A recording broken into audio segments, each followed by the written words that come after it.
साथियों नमस्कार। ये जो राजनेता है ना, ये हरियाणा के लोगों को बेवकूफ़ समझने की भूल करते हैं।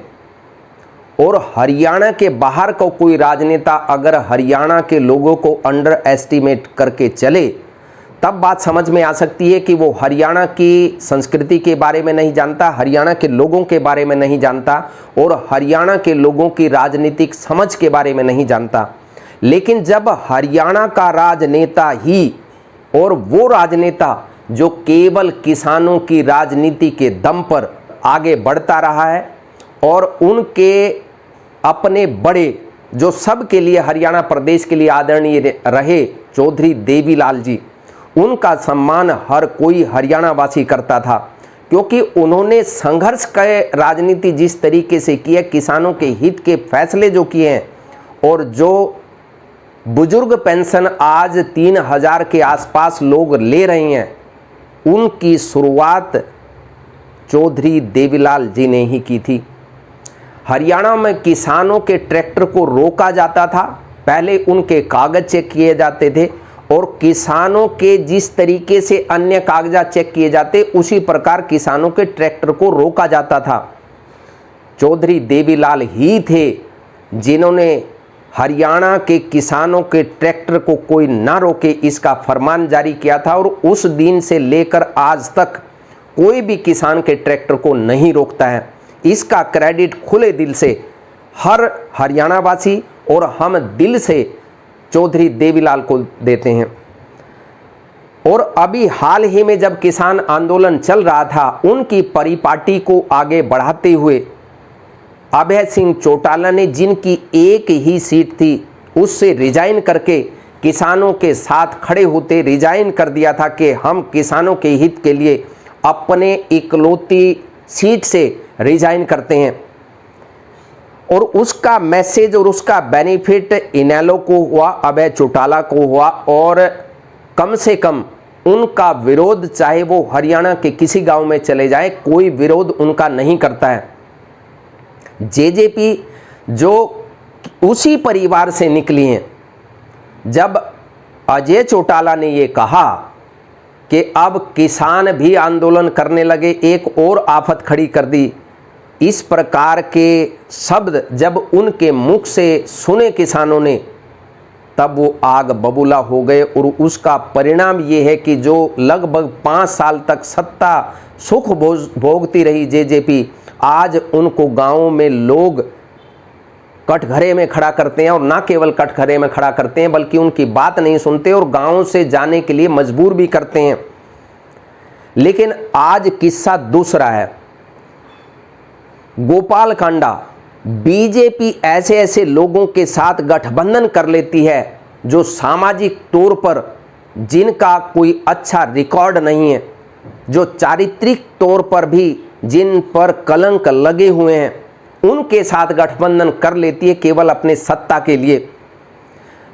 गोपाल कांडा की हम बात कर रहे हैं। सिरसा से गोपाल कांडा के पास फोन आता है। 11 तारीख को प्रदेश के गृह मंत्री अमित शाह के पास वो मिलने के लिए जाते हैं और मिलने के लिए इसलिए जाते हैं कि बीजेपी के साथ गठबंधन हो जाएगा। लेकिन अमित शाह ने ये कहा कि गठबंधन हमारे साथ नहीं बल्कि इनेलो के साथ करना है। जाकर के अभय चौटाला के साथ मीटिंग कीजिए और उनके साथ अपनी सेटिंग कीजिए।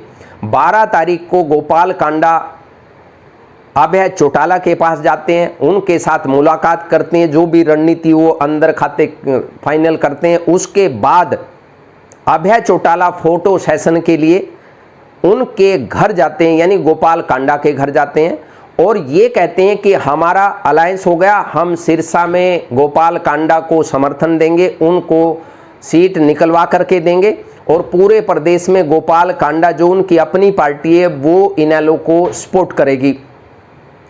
लेकिन गोपाल कांडा के पेट में ये बात हजम नहीं हुई। उन्होंने खुलासा कर दिया, क्योंकि जिस तरीके से जो बात बीजेपी ने फाइनल की थी कि हम कैंडिडेट को विड्रा कर लेंगे, अब हुआ भी यही। बीजेपी ने सिरसा से गोपाल कांडा के खिलाफ जो बीजेपी का कैंडिडेट जांगड़ा साहब खड़े थे, उनको विड्रा कर लिया। अब बात स्पष्ट हो गई कि गोपाल कांडा ये कहता है कि हम बीजेपी के साथ सरकार बनाने का काम करेंगे।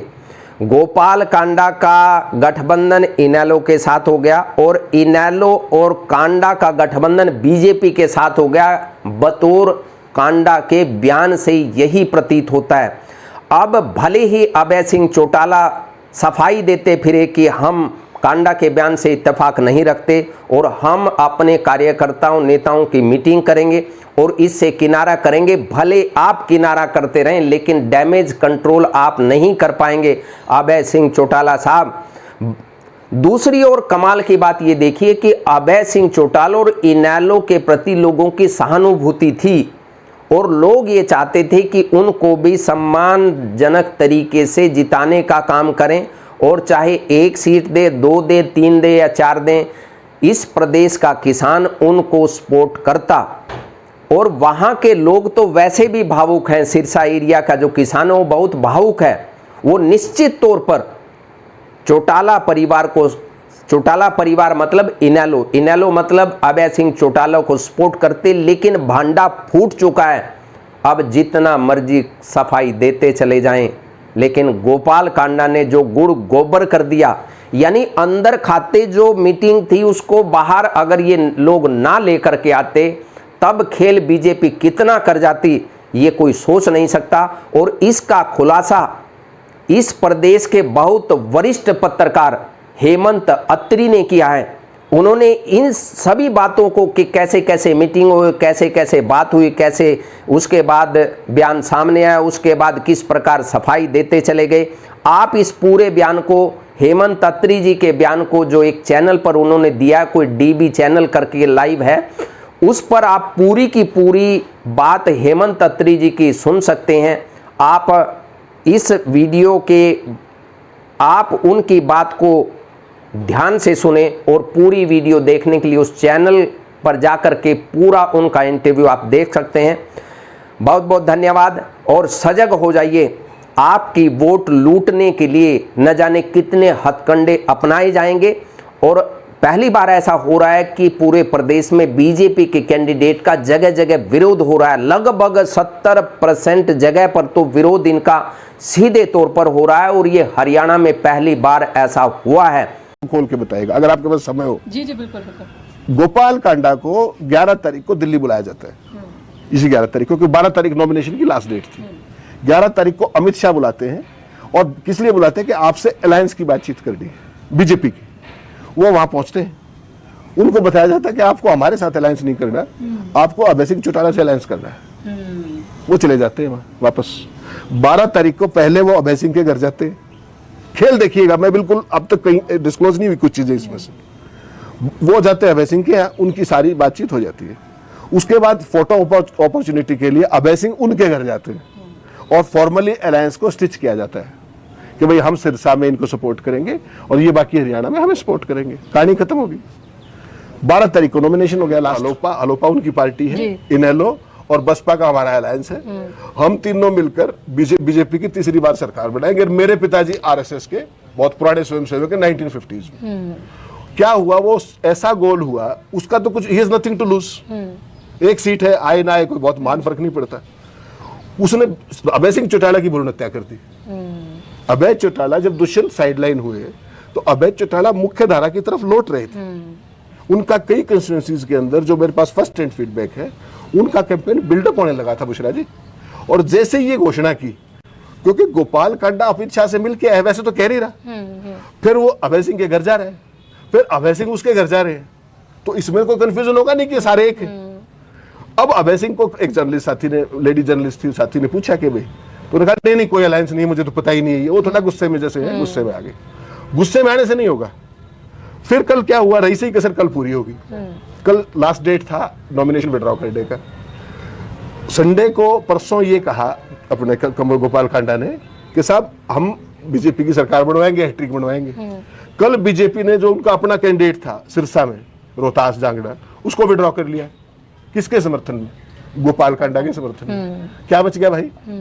खुद तो मरे। प्लस 0 इज 0, अभय सिंह को भी 0 into 0 is always 0। You keep doing.